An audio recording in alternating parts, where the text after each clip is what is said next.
I've been doing this job a long time, probably too long, and I've lost count of the number of concept cars I've seen at motor shows that really do not turn out to be the production cars we all hope for. This is something a little bit different. It's the Polestar 5, and it is as close as a concept car you can get. It is based heavily on the Polestar Precept from 2020.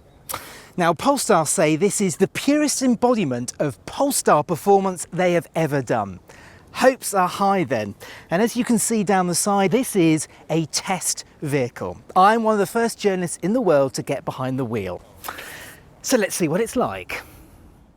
This was the moment in 2021 I had been hoping for. I'm excited to announce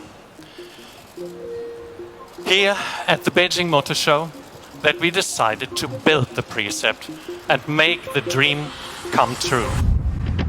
It was Polestar giving the green light for its fabulous Precept concept car to go into production.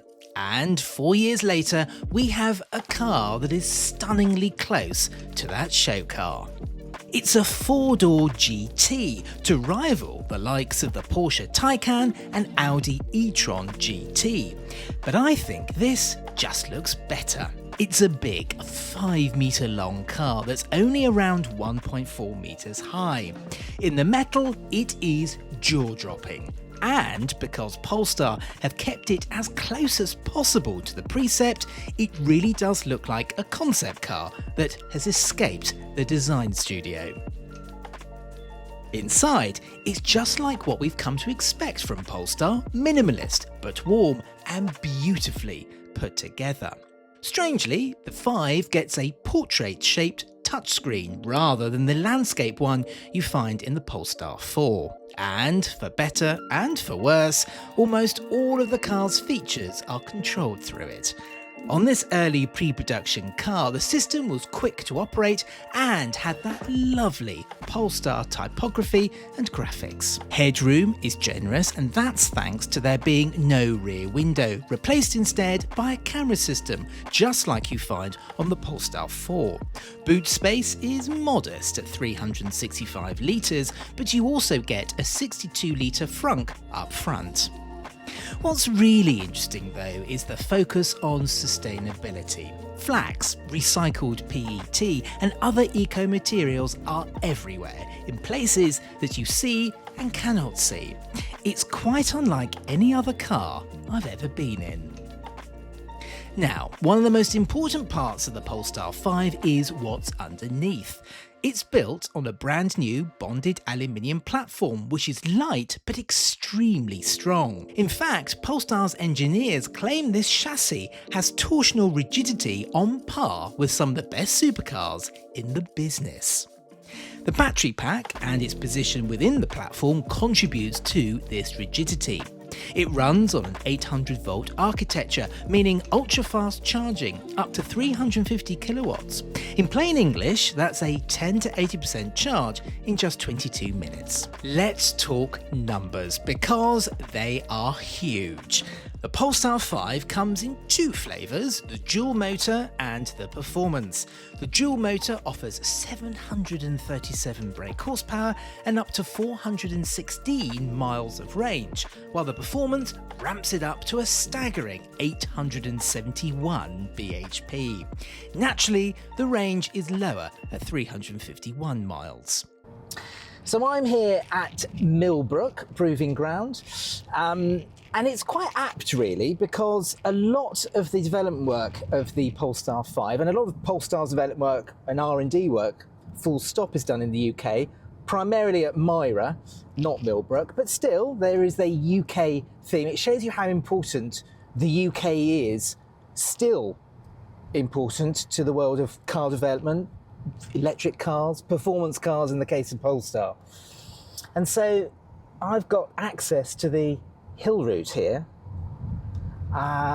just for a couple of laps to see what this car is like. Now, this is an early pre-pod, okay? Pre-production car, but it's as close as you can possibly get really to the finished article. And immediately I can tell this car has got that Polestar magic. And what do I mean by that? Well, yes, it's an electric car, but it doesn't feel like a lot of electric cars, which feel very remote, very distant. You don't feel involved in the driving experience, and that's the thing about Polestar. They spend years developing their cars all around the world, primarily in the UK and in Sweden, in the harsh conditions of the Arctic Circle, of course. And their engineers are some of the most passionate people that I've ever come across. They are fanatical about making their cars thrilling, engaging to drive. It doesn't matter if they're electric, petrol or whatever, they are interested in making their cars enjoyable to drive. So what are the sensations that I'm getting from this 5 that make it feel like a traditional Polestar? Well, firstly, it's the steering. Now, in a lot of electric cars these days, of course, electric power steering systems, you don't feel connected to them at all. You can change the weighting of them, but it all feels very artificial, whereas this feels pretty natural, actually. I don't feel as though I'm having to think about what I'm doing. The car is just doing what I want it to. And the other thing is the brake pedal. Now, this is a problem in a lot of electric cars. They feel incredibly artificial, very woolly. It doesn't feel, well, it doesn't give this kind of sensation which we're used to with petrol cars. And yet here in the Polestar 5, and you get it with the 3 and the 4 and the 2, my favourite of the Polestars, it feels very natural as it can be. With the driving pieces to camera firmly switched off for maximum concentration, I was able to pretty much max out the Polestar, and I can tell you the performance is out of this world. Officially, Polestar claims 0 to 62 miles an hour takes 3.2 seconds. I clocked 2.7. Yet, despite the speed, the ride stayed composed, comfortable and eerily quiet thanks to clever adaptive damping. Even at high speed, wind and road noise were minimal. This balance of ferocious acceleration combined with limousine-like refinement could be what makes the Polestar 5 such a compelling car. So, what's the price? Well, for now, you can only get special launch edition models, so prices will probably be revised downwards in the fullness of time. But for now, the dual motor launch edition is £89,500, which I think is pretty much bang on the money. But if you want the performance launch edition, you're not going to have much change from £143,000. So, can it really beat a Taycan on a winding road? Will that 416-mile range convince such demanding and well-heeled buyers? Those questions will have to wait until I can test the Polestar 5 on real roads.